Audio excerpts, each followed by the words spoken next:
amigos? Les saluda Joseph Sales Sales y les doy una vez más la bienvenida a este subcanal. Joseph te cuenta la historia. En esta ocasión vamos a hablar acerca de la relación que tenía el presidente Madero con el espiritismo. Durante el efímero gobierno del presidente Madero, fue duramente criticado por la prensa, precisamente por la manera como el presidente abrazaba su doctrina por la fe espiritista. Dijeron que era un loco que hablaba con los muertos. Fue blanco de férreas críticas. Y esto es irónico porque la prensa estaba haciendo uso de su libertad de expresión recién inaugurada con Madero, ya que en el gobierno de Díaz estaban silenciados. Pero, ¿esto es verdad? ¿Realmente el presidente Madero basó su idea de nación democrática en el espiritismo? Francisco I. Madero había sido marcado por el espiritismo allá por el año de 1891, cuando por casualidad estuvo en contacto con las obras de Allan Kardec, el padre del espiritismo. A los 30 años se inició en la profesión de fe del espiritismo. Volvió de París con la intención de poner en práctica la facultad que le había sido revelada en los círculos espiritistas parisinos, la de médium escribiente. Fundó entonces la Sociedad de Estudios Psíquicos de San Pedro en San Pedro de las Colonias, Coahuila, con la intención de propagar el espiritismo en México. Fundó también el periódico espiritista La Cruz Astral y también fundó el periódico político El Antirreeleccionista. En todas sus reuniones, las ideas y demás comentarios eran escritos por la mano de Madero, quien era el médium más desarrollado del grupo. Madero dedicaba 2 horas en la mañana, en la tarde y en la noche a una filosofía en la cual él estaba convencido que había sido el elegido para evitar que México cayera en el precipicio. Madero llegó a convencerse de que hablaba con el espíritu de su hermano Raúl, quien había muerto al echarse encima el aceite de la lámpara cuando tenía 4 años. Después apareció el espíritu de alguien llamado José. Este espíritu le recomendaba ser una persona virtuosa, ser un hombre de familia y dedicarle su tiempo al estudio y no a jugar pool.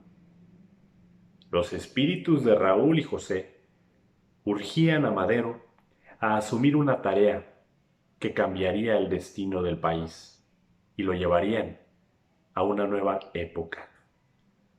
Surgieron entonces la idea de la sucesión presidencial y el Plan de San Luis. Por supuesto que Madero dejó testimonio por escrito de estas sesiones en 2 etapas. La primera de ellas de 1900 a 1904.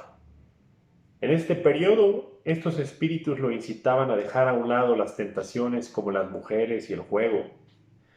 Y es precisamente en este periodo en el que Madero se autoconvenció de que tal vez sí era el elegido para transformar a México. De este periodo, él mismo deja testimonio de una frase que le dijeron estos espíritus. Ya no te perteneces, le perteneces a la patria. De 1905 a 1906, Madero no escribe nada en sus sesiones. Tal parece que dejó de tener contacto, pero la retoma en una segunda etapa de 1907 a 1908. Después, ya no hay nada. Hay quienes afirman que Madero perfeccionó su relación con el más allá, a tal grado de no tener la necesidad de sesión alguna para poder comunicarse con estos espíritus. Francisco I. Madero era un firme creyente de la vida después de la muerte. Él creía que la muerte era la manera de liberar de la carne al espíritu, el cual viviría eternamente. A Madero dos cosas le apasionaban por igual: la vida de los espíritus y la necesidad de democracia del país. A estas dos actividades le dedicó todo su tiempo y toda su energía. A Madero, el espiritismo le dio la certeza de que tenía una misión.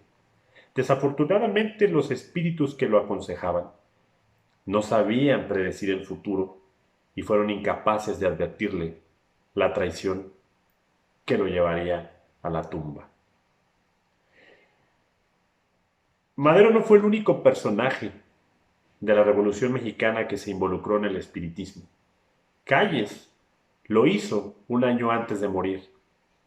Lo curioso es que existen registros de las sesiones que dicen que Calles siguió asistiendo a estas sesiones, pero ya siendo un espíritu. A Madero, el espiritismo le consolidó las ideas para derrocar a Porfirio Díaz. Le dio la claridad a sus pensamientos democráticos y resulta bastante interesante considerar que estos espíritus contribuyeron a las ideas que dieron pauta a la Revolución Mexicana.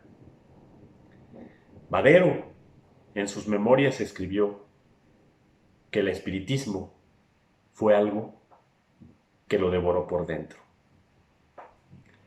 Después de 1913, el espiritismo decayó en el círculo culto de México y desapareció para siempre.